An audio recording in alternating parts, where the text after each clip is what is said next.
بسم اللہ الرحمن الرحیم۔ السلام علیکم ورحمۃ اللہ وبرکاتہ۔ الحمد للہ وکفی وسلام علی عبادہ الذین اصطفی، اما بعد۔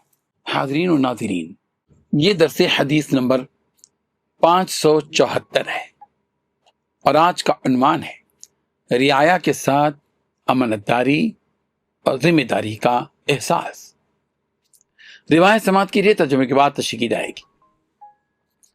بسم اللہ الرحمن الرحیم۔ عن معقل بن يسار رضی اللہ عنہ قال سمعت رسول اللہ صلی اللہ علیہ وسلم يقول ما من عبد يسترعيه الله رعية يموت يوم يموت وهو غاش لرعيته إلا حرم الله عليه الجنة، متفق علیہ۔ ترجمہ یوں ہے، حضرت معقل بن یسار رضی اللہ عنہ بیان کرتے ہیں کہ میں نے رسول رحمت صلی اللہ علیہ وسلم کو فرماتے ہوئے سنا، جس بندے کو اللہ تعالیٰ کسی رعیت، قوم یا ذمہ داری کا نگہبان بنائے، پھر وہ اس حال میں فوت ہو کے اپنی رعایا کے ساتھ خیانت کرنے والا ہو، تو اللہ تعالیٰ اس پر جنت حرام فرما دیتا ہے۔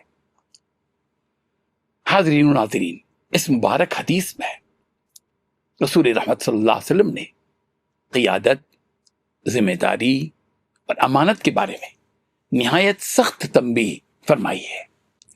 اسلام میں ہر وہ شخص جس کے سپرد کسی بھی درجے کی ذمہ داری ہو، خواہ وہ حاکم ہو، ادارے کا ذمہ دار ہو، استاد ہو، والد ہو یا کسی جماعت کا نگران ہو، وہ اپنی رعایا کے ساتھ اور ماتحت افراد کے حقوق کی حفاظت کا پابند ہے۔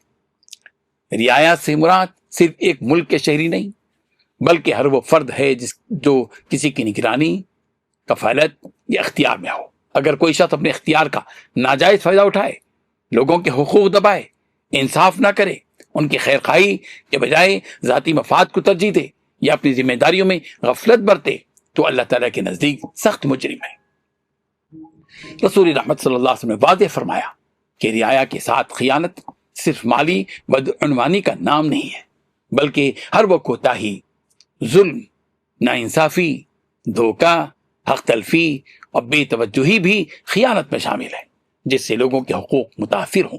ایسے شخص کے لیے جنت کی محرومی کی سخت وعید اس جرم کی سنگینی کو ظاہر کرتی ہے۔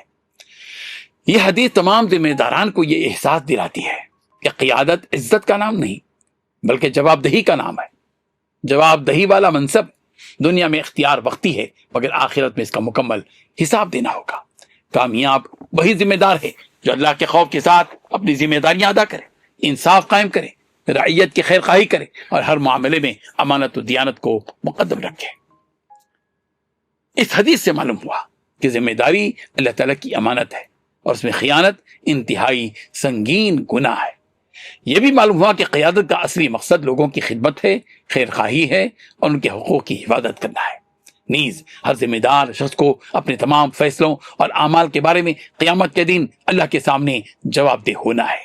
اللہ تعالی ہمیں ہر چھوٹی بڑی ذمہ داری امانت، دیانت، عدل اور تقوی کے ساتھ ادا کرنے کی توفیق عطا فرمائے اور ہمیں سب کے حقوق ادا کرنے والا بندہ بنا دے۔ آمین۔ وآخر دعوانا ان الحمد للہ رب العالمین۔